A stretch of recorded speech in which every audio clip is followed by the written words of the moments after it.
Se você desencarnasse hoje, o que sustentaria moralmente o seu filho? O que ele aprenderia com você, que você tenha deixado para ele, para que ele possa ficar um pouquinho mais preparado para o mundo sem você? O que ele poderia dizer de você no futuro? Talvez ele diga: nossa, eu perdi a minha mãe e meu pai muito cedo, mas tem uma coisa que eles deixaram para mim que eu levo até hoje, que guia minha vida até hoje. E eu não faço essa pergunta para trazer culpa ou para que você pense em algo que você queria ter feito e ainda não fez, mas para trazer consciência. E para contextualizar um pouco, eu levantei a mão, eu também sou mãe de gêmeos. Tô com meu marido há uns 21 anos, não calculei minha idade, por favor. E nessa jornada com os filhos, eu venho tentando, vivendo esse aprendizado de edificar um lar espírita.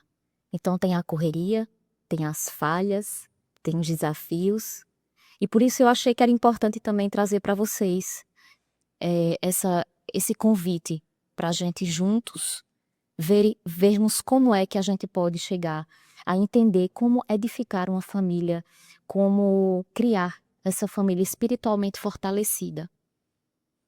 E mesmo que alguns aqui sejam pais de filhos mais velhos, que pensem que é tarde, que pensem que, mas meu filho já está criado.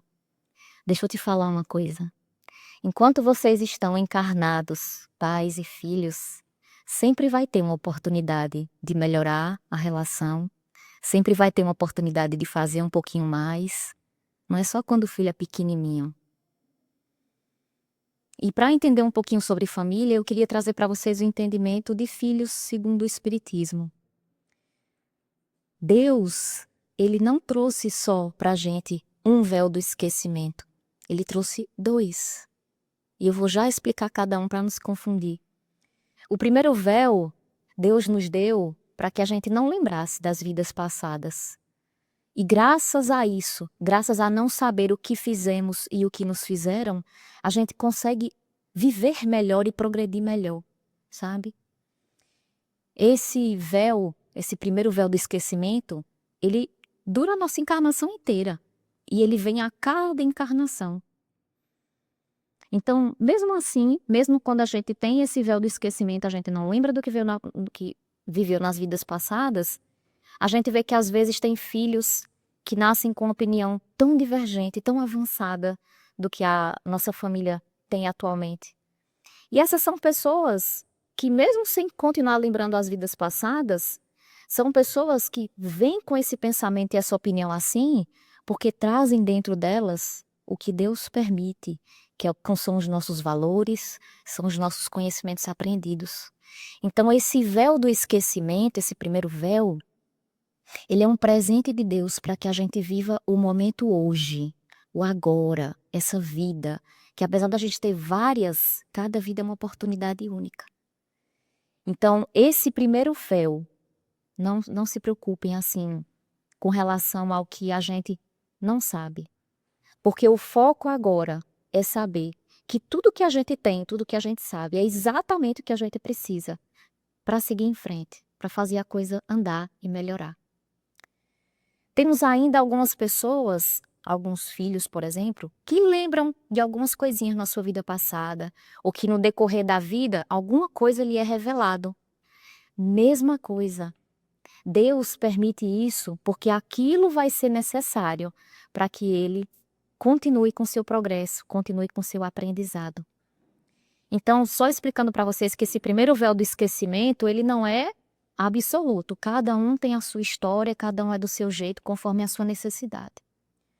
E tem um segundo véu, abre uma aspas enorme, do esquecimento, que não é tão intenso quanto esse primeiro, não é tão duradouro quanto esse primeiro, mas que continua sendo um presente de Deus, de boas-vindas para a gente nessa nova vida, nessa nova chance, nessa nova oportunidade.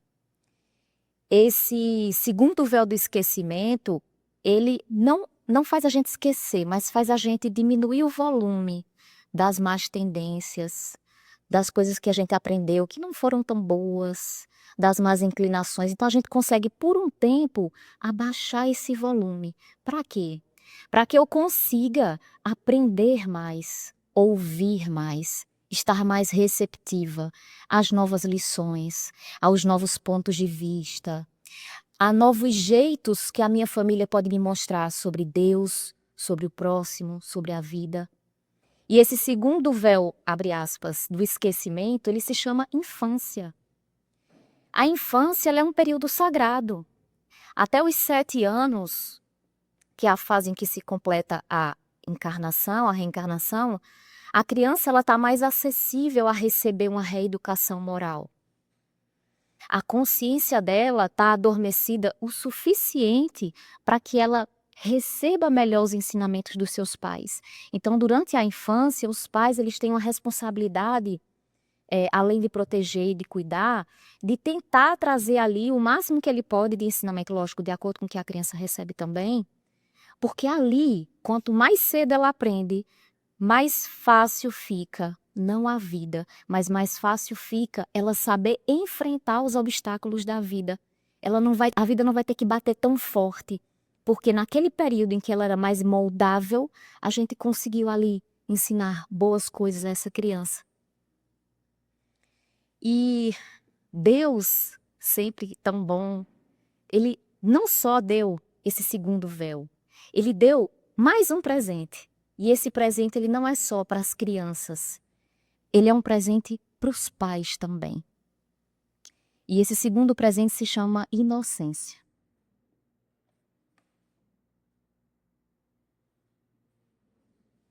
Deus envolve as crianças em doçura, em meiguice, através da inocência.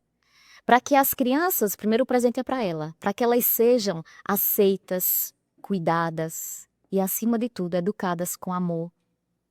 E olha como diz lá na questão 385 do Livro dos Espíritos: não conheceis o que a inocência das crianças oculta, não sabeis o que elas são, nem o que foram, nem o que serão. As crianças são os seres que Deus manda a novas existências, para que não lhe possam imputar excessiva severidade, para que os pais não sejam tão severos. Dá-lhes ele, Deus, todos os aspectos da inocência. Não foi, todavia, só pelas crianças que Deus lhe deu esse aspecto de inocência, mas foi também e sobretudo pelos pais, de cujo amor necessita a fraqueza que as caracteriza. Ora, Deus deu a gente esse segundo véu, a gente encarna, a gente consegue durante um tempo ter baixado esse volumezinho das nossas más tendências, das nossas más inclinações. A gente tá um espírito mais moldável à reeducação moral, só que a gente tá frágil, tá indefeso. Aí imagina, a gente precisa de alguém que olhe pra gente e sinta amor, e sinta vontade de cuidar, e sinta vontade de amar e de tudo no mundo, né? Apertar a bochecha de todo mundo. Então Deus deu esse presente para ambos, para que o pai ame, eduque, tenha carinho e para que a criança também. Opa, perdi aqui. Desculpa aí, fazer aqui. Voltei. Ai, pessoa.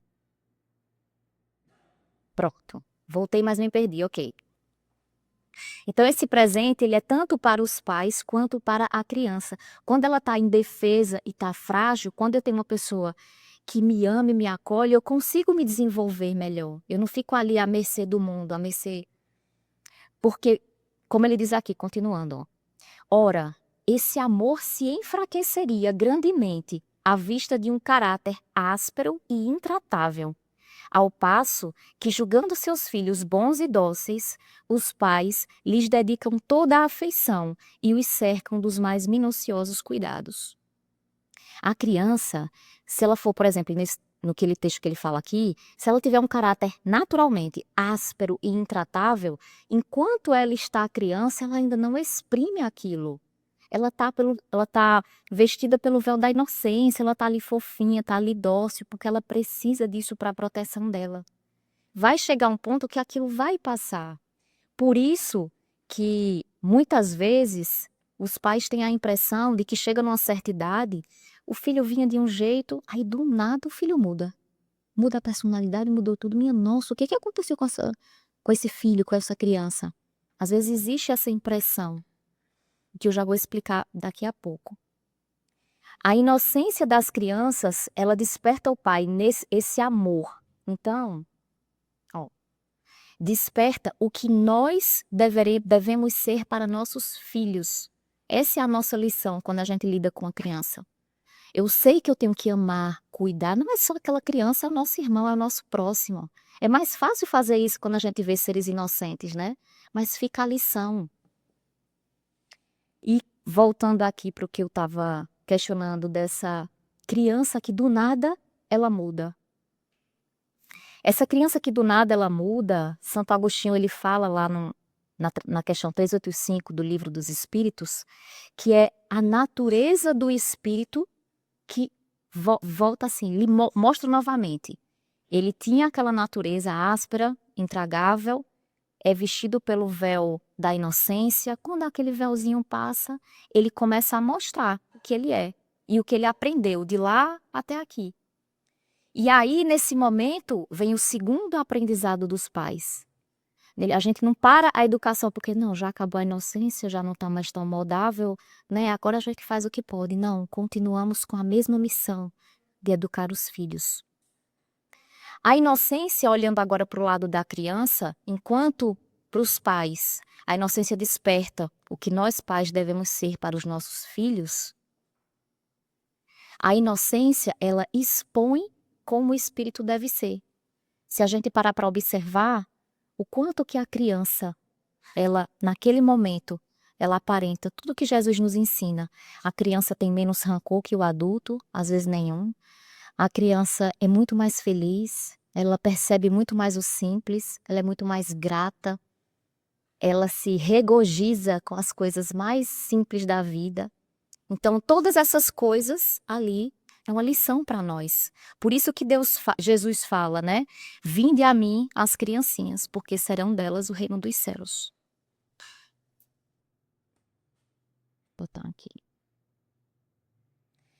E aí, falando um pouquinho agora sobre a criação dos filhos. Eu vejo muito as pessoas falarem sobre, eu crio filhos para mim. Aí vem alguém e fala, para mim não. Eu crio filhos para o mundo.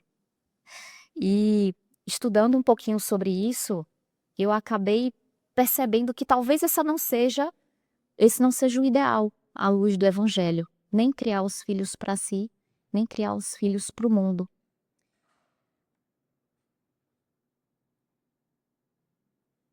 Quando a gente cria os filhos para si, muitas vezes é um gesto inconsciente, egoísta. Eu sei que algumas pessoas vão achar que criar os filhos para si é unicamente aceitar os seus caprichos. Mas a verdade é que tem muitos pais que aceitam e têm filhos para preencher um vazio interno de ficar só. Às vezes eles querem colocar no filho o peso de o filho viver um sonho que era dele, mas que ele não conseguiu realizar. Ou o pai e a mãe colocar o peso de dar uma continuidade à sua história, à história dos pais. Então, muitas vezes, pais que tratam os filhos assim também estão criando filhos para si. Não é só sobre capricho.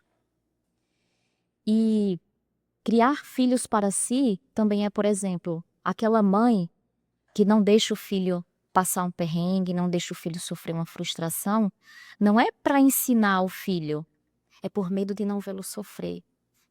Ou aquele pai que sufoca a autonomia da filha, mas não é por cuidado, é por medo de perder o controle. Então, são coisas assim que a gente tem que começar a trazer para nossa reflexão e pensar que tem horas que a gente acaba criando o filho para si. Já filhos... Opa, vou botar aqui. Ok. Filhos não são projetos pessoais.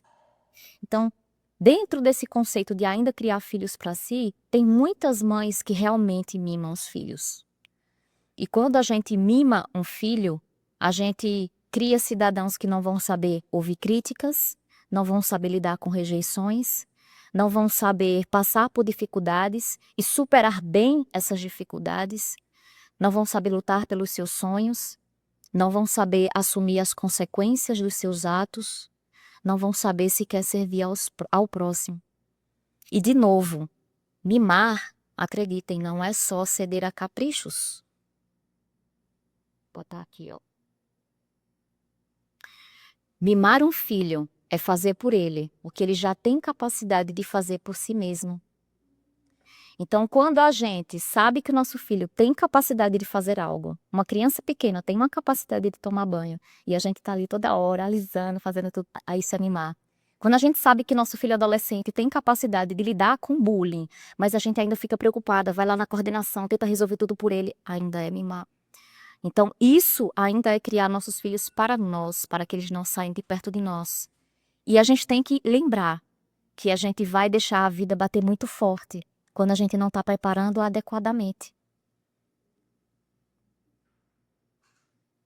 Tem ainda criar filhos para o mundo, né? Quem falou assim, não, fulana, não cria filho para você, cria filho para o mundo. Eu já falei sobre criar filhos para o mundo, eu já falei isso, eu crio meus filhos para o mundo. E quando a gente fala isso, soa mais coerente, só que ainda é um caminho mais raso, porque quando eu falo que eu crio filhos para o mundo, eu crio filhos assim, para o meu filho ser independente, ok, tá certo. Eu crio meu filho para ele ser produtivo, ok, tá certo. Para ele ser bem-sucedido materialmente, também tá certo. Mas, quando eu penso nisso, eu esqueço que tenho que preparar ele também para ser bem-sucedido moral e espiritualmente. Então, eu literalmente, quando eu crio filhos para o mundo, eu literalmente entrego o meu filho para viver o mundo material e ensino ele a viver muito mais como materialista do que como ser espiritual. Isso é criar filho para o mundo. Então, fica aqui a reflexão para que nós criemos filhos não para nós e nem para o mundo, mas que a gente crie filhos para Deus. E criar filhos para Deus é reconhecer que nossos filhos são como talentos confiados, igual a parábola dos talentos, em que Deus entrega os filhos para a gente, espíritos imortais, e que Ele espera que a gente ensine, que a gente eduque, que a gente desenvolva esses filhos, porque quando chegar na espiritualidade, Ele vai perguntar, o que fizeste com os filhos que eu te confiei? Então, filhos, assim como eu, assim como você, são espíritos em evolução que precisam desenvolver recursos internos para tomar boas decisões aos olhos de Deus, para agradar a Deus, não é para agradar ao outro.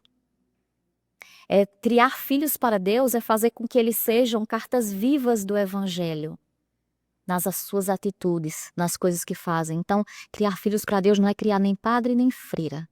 É criar pessoas que sabem viver bem o mundo, resistindo às pressões, resistindo às tentações, olhando para quem importa, agradando quem importa, tomando boas decisões, sendo confiante.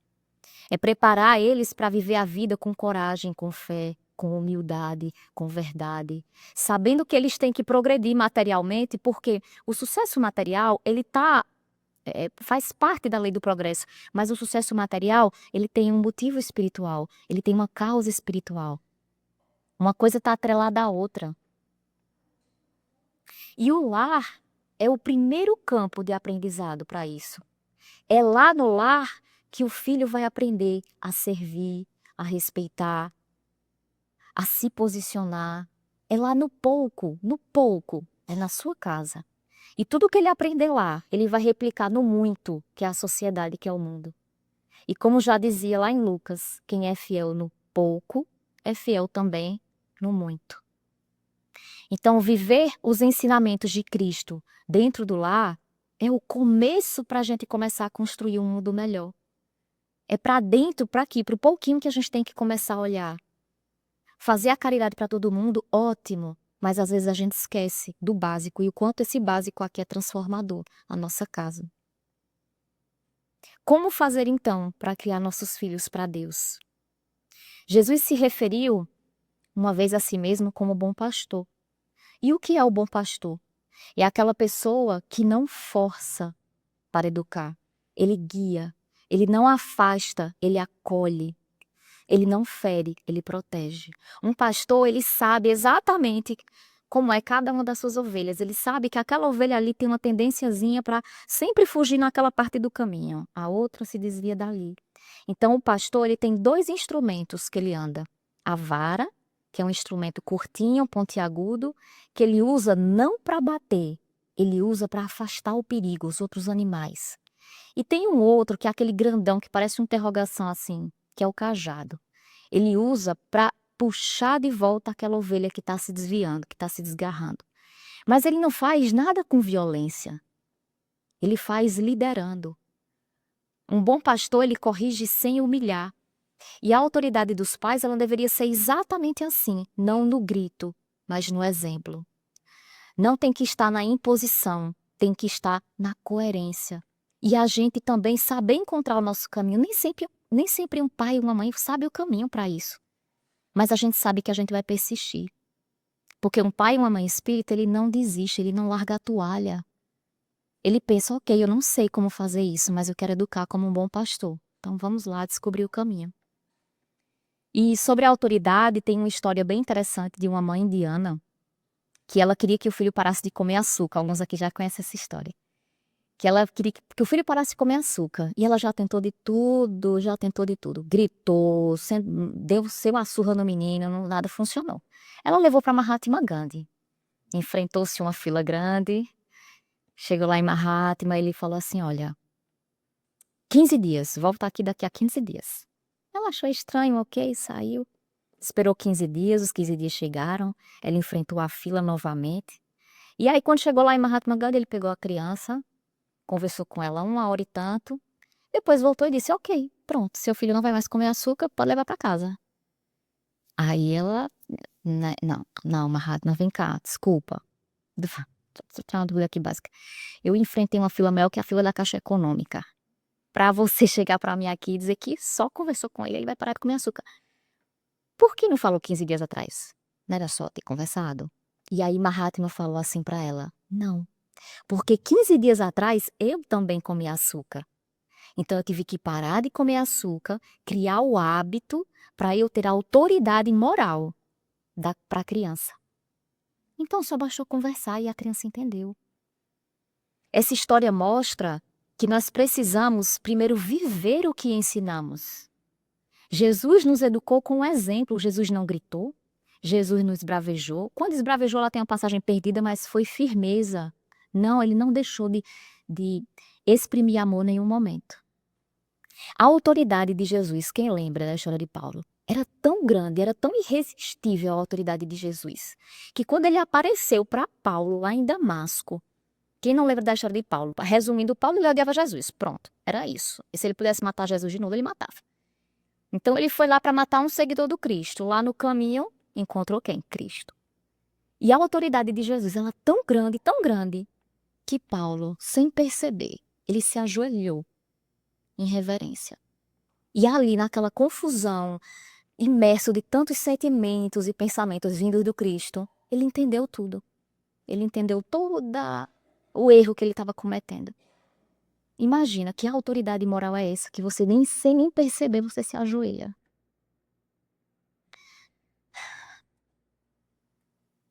Corrigir é ato de amor, mas jamais será amor ferir. Alguns pais acreditam que a disciplina precisa vir da palmada. Eles citam alguns provérbios, tem vários, hein? Lá no Antigo Testamento. Tem um que uma vez uma pessoa falou para mim, eu caí nessa discussão, mas enfim. Ela falou: quem poupa a vara odeia seu filho. Mas vamos entender o contexto. A gente falou que naquela época existia o pastor, né? E eu falei para vocês que o pastor usava a vara, e a vara não era para bater, a vara era para espantar o perigo. Então, nesse sentido de vara, existem vários significados, mas aqui não é aplicado no sentido de bater. E qualquer outra passagem que até agora eu li e encontrei, todas são do Antigo Testamento. Ali era uma sociedade embrutecida. O ensinamento é para aquela época. Aí veio Jesus trazer uma nova pedagogia de amar, de educar. Aí veio ele e trouxe um novo jeito com seu exemplo. E nós já temos maturidade de seguir as orientações de Jesus.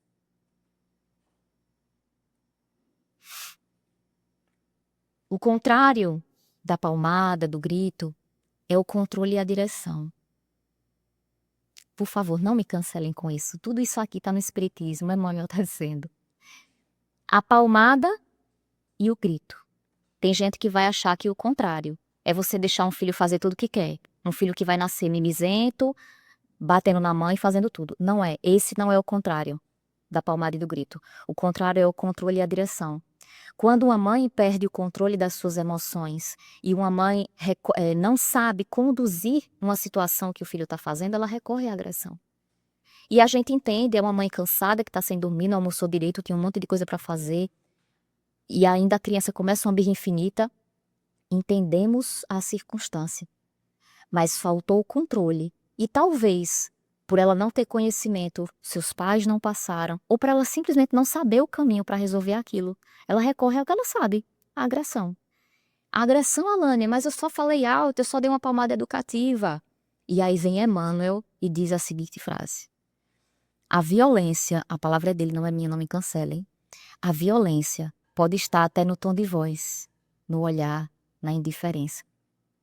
A gente tem várias formas de justificar o que a gente faz com nossos filhos. Mas o que é ainda continua sendo. O fato é o fato. Então aquilo ali ainda é um ato agressivo para o filho. Quando um pai bate na criança, a criança não deixa de amar o pai. Ela deixa de amar a si mesma. Você lembra que a inocência expõe o espírito como ele deveria ser? Olha que interessante. A criança, ela ama o pai e a mãe incondicionalmente. Então a mãe deu 2 gritos na criança, mais uma surra de manhã. Quando chega de noite, a criança faz: mamãe, posso dormir junto com você? E aí ela abraça e beija a mãe, porque criança é assim. Criança não guarda rancor, criança ama a mãe incondicionalmente, o pai incondicionalmente. Criança, apesar de machucada dentro, ela continua vendo os pais como uma fonte de abrigo, de amor, de segurança, de afeto. Então, para ela não perder aquele amor, ela se culpa. Ela imagina que o erro está nela. E quando eu falo que às vezes é grito e palmada, às vezes é uma palavra dura. Às vezes é um assim, olha, cala o choro, porque você fez eu bater em você. Às vezes é aquilo. A culpa é sua. É porque você fez igual ao seu pai. Você é a cara dele. Você é um inútil. Você é uma preguiçosa. Você é não sei o quê. São essas palavras que doem também. São agressivas. Qual é o resultado de uma criança que deixa de amar a si mesma? É uma autoestima frágil. É uma pessoa que não conhece seus próprios limites. Não conhece seus potenciais. É uma pessoa que se sabota. Passa a vida inteira se sabotando. Quantas pessoas vocês conhecem que verdadeiramente se amam? De se tratar bem, de se ouvir, de se respeitar, de se tratar com bondade, mais como seu amigo do que como seu carrasco. Eu conheço pouquíssimas. Pouquíssimas, eu nem me incluo nelas. Eu conheço pouquíssimas. É porque é difícil você amar a si mesmo, de verdade, quando você passa a vida tentando não atrapalhar, não decepcionar aquela pessoa que deveria te acolher, que deveria te direcionar com amor. E uma criança, quando ela é criticada, quando ela é negligenciada, quando ela é abandonada, nesse sentido, deixada para lá, ela não deixa de amar o pai ou a mãe, ela só deixa de não se dar o valor, de não reconhecer o seu próprio valor. Aí, vão vir algumas pessoas e vão dizer assim, mas eu apanhei, tô aqui, pô, tô bem de vida. Tem algumas pessoas que são assim, tem algumas pessoas que tiveram uma infância, né, um pouco difícil ou não, mas compensaram isso sendo os melhores alunos, a pessoa mais bonita ou a pessoa mais rica da turma. Mas ninguém sabe verdadeiramente se essa pessoa por dentro tem uma vida bem-sucedida. Às vezes é só por fora. Tem outras pessoas que falam assim, não, mas Comigo não aconteceu nada, pra ti tá tudo certo. E essas pessoas falam: "Eu tenho uma vida normal". E o que é normal? Normal é tomar 6 remédios por dia? Normal é tomar controlado para dormir?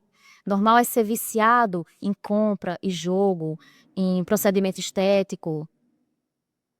Nem sempre tudo precisa ser tão pesado.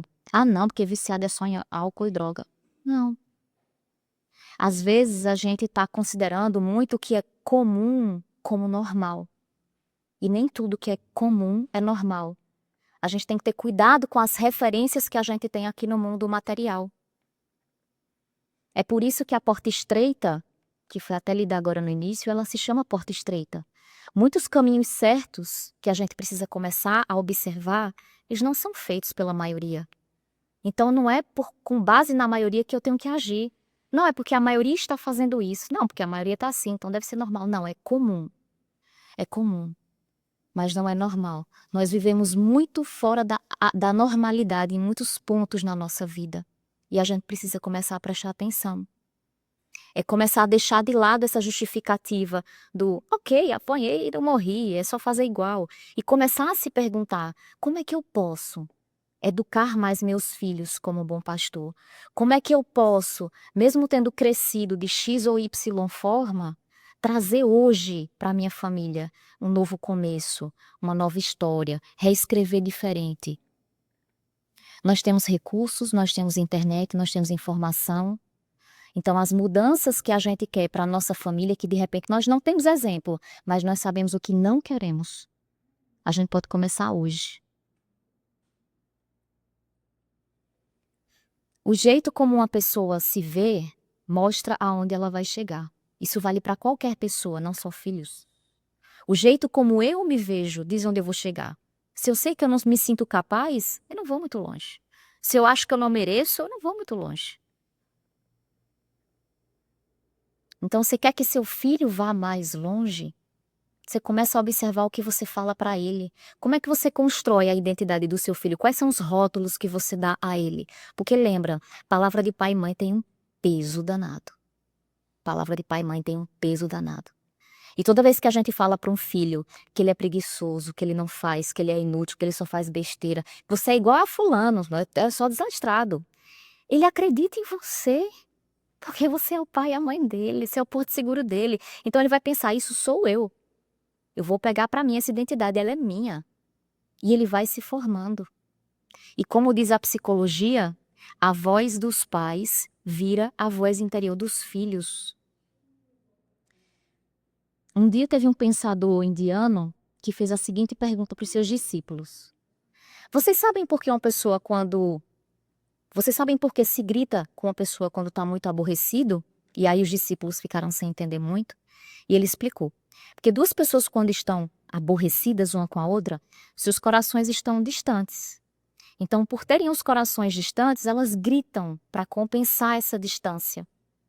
Do mesmo jeito, quando duas pessoas estão enamoradas, apaixonadas, elas falam baixo, porque os seus corações estão perto.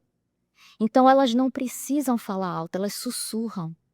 E quando a gente está ainda mais conectado com alguém, a gente nem sussurra, a gente só fica calado e olhar basta. Então, o falar alto, o ter um ato agressivo, nada mais é do que a desconexão com a pessoa. É o estar distante dela e aumentar mais essa distância. Quanto mais a gente insiste naquela ação ou pensa nela como primeira opção, mais isso está me dizendo o quanto eu estou distante dela, o quanto meu coração está distante do coração dela. O amor aproxima, a raiva distancia. Então o que nós precisamos é entender que criar filhos para Deus é também dar limites, mas dar limites não é levantar muros, não é se distanciar, é construir pontes. Quando a criança se sente amada, escutada, valorizada, ela recebe a correção como um cuidado, não como uma punição. E aí vem a pergunta: Alânia, e quando, infelizmente, a conexão entre pai e filho não acontece? E quando a gente logo de cara já rejeita o filho e não consegue amar esse filho? Aí Santo Agostinho também fala que geralmente quando isso acontece, São pessoas que nós tivemos desavenças nas vidas passadas e que essa pessoa precisa encarnar na nossa família para que a gente aprenda sobre reconciliação, para que a gente aprenda sobre reparação. E graças ao véu do esquecimento, a gente não sabe quem é o certo nem quem é o errado. Até porque são tantas vidas e são tantas tretas que a gente nem sabe. Então, nem sempre o amor vai nascer fácil, mas ele precisa da nossa consistência, da nossa dedicação, da nossa convivência em família próxima, para que as coisas vão andando. Toda tentativa de amor vale a pena. O que Deus pede aos pais e às mães não é a exigência de que o seu filho dê certo, é a exigência que você tentou até conseguir o que você conseguia fazer. Que você tentou e deu o seu máximo. O que Deus pede é a sua sementeira.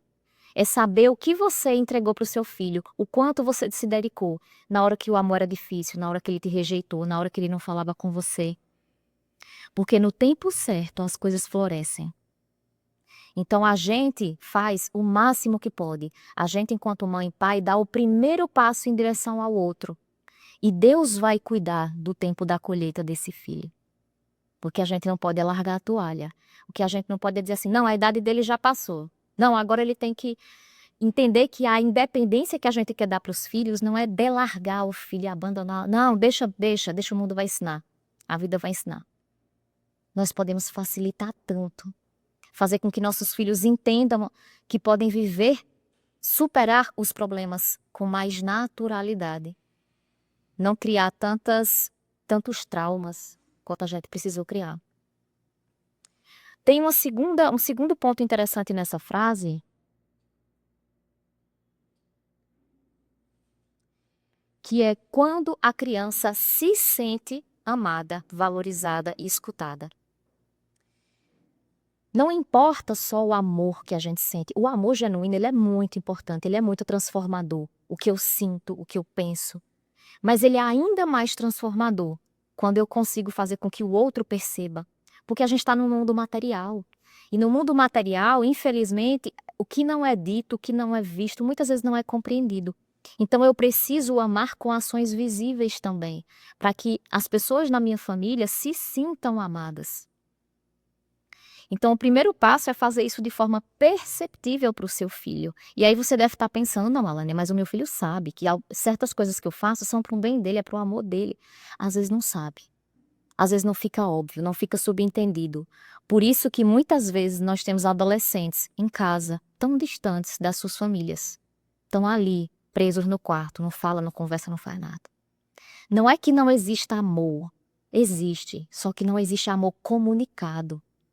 Não existe conversa aberta.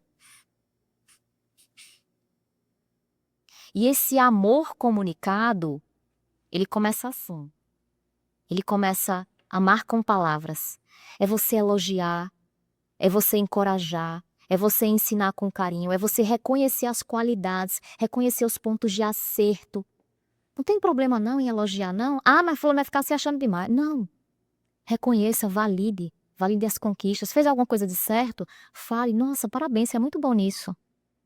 Peça desculpas, tá? Aqui também, amar com palavras. Oh, mamãe errou, desculpa. Não, Alane, mas mãe e pai não erram, eu aprendi isso. Vamos começar daqui para frente? Quando você pede desculpas ao seu filho, você não está perdendo a sua autoridade. Você está ensinando ao seu filho como ele deve tratar a si mesmo e tratar o outro, que é com verdade e com humildade. Ensine humildade a seu filho. Amar com presença. Amar com presença é você estar junto de verdade. É na hora do jantar você não olhar no celular e você conversar com ele. É você estar junto ali na hora da brincadeira, na hora do banho. Conversa mesmo, esteja 100%. Não fica pensando na preocupação do dia. Olha no olho do teu filho lá. Esteja 100% com ele. Amor com toque é o mais fácil de saber, né? É abraçar, é beijar. Passa por ele assim, ó, faz um carinho rápido, ora com as mãos dadas. Tem gente que dá muito mais valor e se sente muito mais amado no toque do que nas palavras. Tem gente que vai se sentir muito mais amado eh, com as outras linguagens que eu vou colocar aqui, do que, por exemplo, na presença. A gente não tem como saber como cada um se sente mais amado ou menos amado, mas a gente pode fazer todos esses aqui.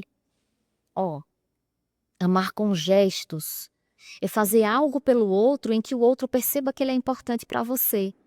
É você preparar um bolo preferido, é você ajudar na lição, é levar um chá, é você acompanhar no médico, é você falar: "Oi, querido", bom, para as filhas não, mas para as esposas, né? "Oi, querido, ó, vou botar as crianças para dormir, pode descansar". Isso é amar com gesto.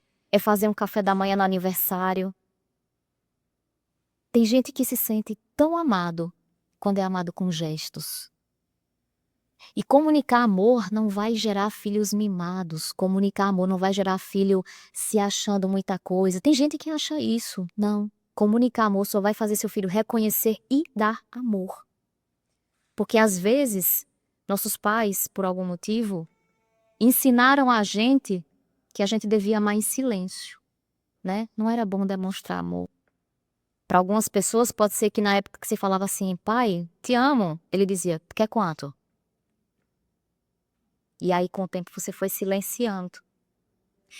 Então, se você é esse tipo de pessoa, não ame em silêncio não, não acha que a tua família vai saber que é o teu jeito. "Ah não, é o jeito dele, ele ama". É porque ele não demonstra, ele não está presente, ele não, mas ele ama.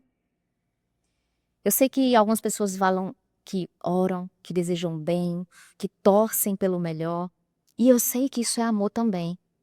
Mas a tua família, as pessoas que estão ao teu redor, elas precisam se sentir amadas, valorizadas, reconhecidas, importantes. Elas precisam saber que elas têm lugar, que elas têm valor, que elas têm importância para você, para sua família, para Deus. Um ponto final aqui é amar com Deus. Amar a Deus a gente já sabe. Amar com Deus, que é você trazer para os seus filhos Deus, colocar Deus na mesa, no quarto, na cozinha, na vida. É fazer o seu filho acreditar em Deus com mais convicção do que você. É fazer seu filho entender as leis divinas e conhecendo aos poucos o Espiritismo e vivendo o Espiritismo. Ele já tem idade para vir para cá? Poderia estar aqui. A gente não tem evangelização ainda, mas vai ter, se Deus quiser, a evangelização infantil.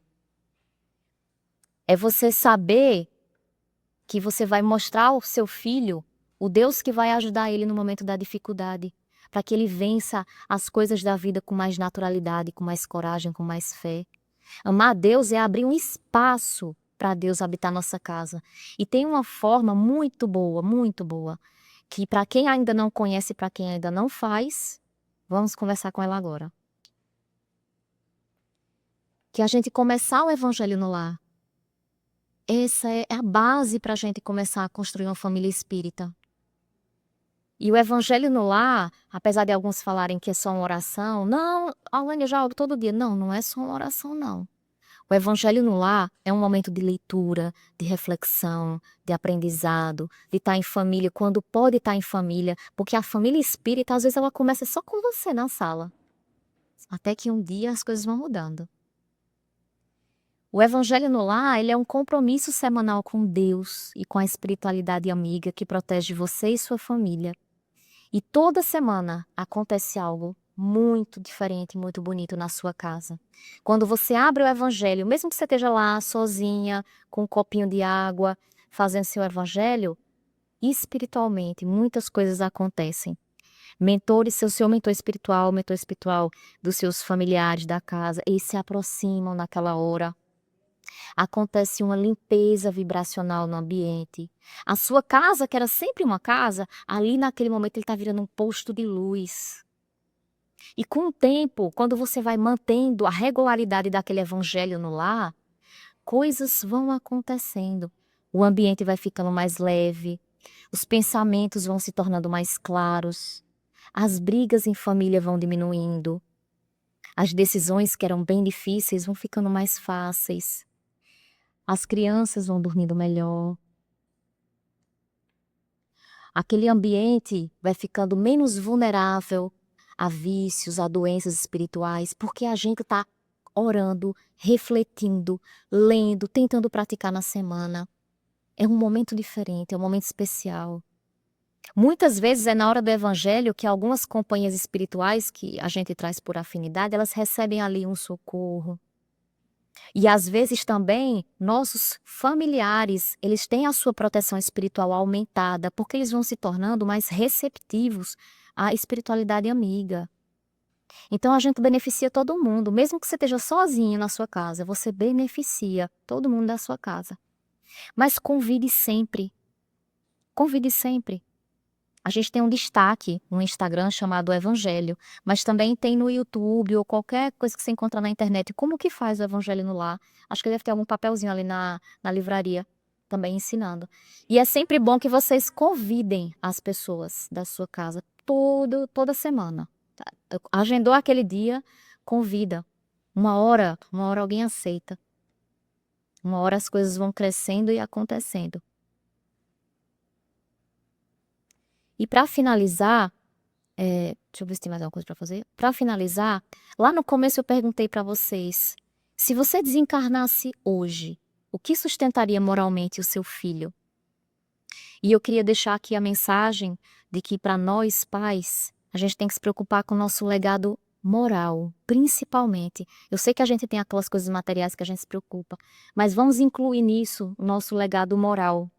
É a humildade que a gente ensina para os nossos filhos, é o exemplo que a gente está dando, é a firmeza que a gente mostra quando a gente dá limites, mas sem ferir, é a abnegação que a gente teve por todos esses anos, mas sem reclamar, é o amor que a gente aprendeu a comunicar, não é só sentir, não é só dar de todo jeito, deixa ele perceber esse amor. É o Deus que você apresentou para ele, como inabalável, com uma fé inquestionável. É Ele quem vai sustentar o teu filho pelo resto da vida. Então, uma família espírita, ela não é necessariamente a família que vai tentar e vai ser a mais certa e vai tentar. Não. Ela é uma família que sabe a hora de recomeçar, que sabe que errou ali, que falhou aqui, mas ela está sempre recomeçando, sempre tentando. Vamos de novo.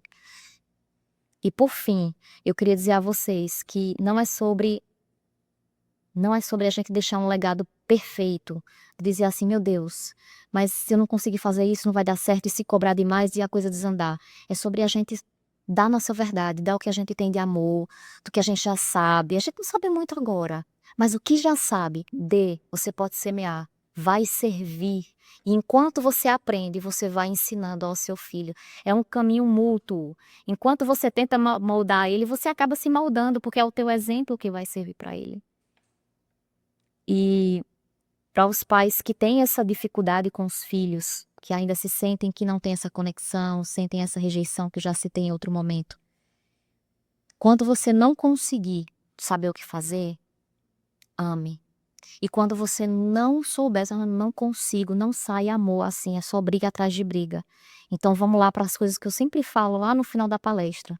Ore, pacifique, seja útil. Porque Deus é justo e a vida devolve. Então, quando não souber o que fazer, faça essas 3 coisas, porque você vai ter da vida o melhor retorno. Orar, pacificar, ser útil, ajudar seu filho, fazer uma oração e seguir com o que a gente aprende aqui toda semana. Eu queria agradecer a vocês, muito obrigada, e vou passar a palavra para a direção.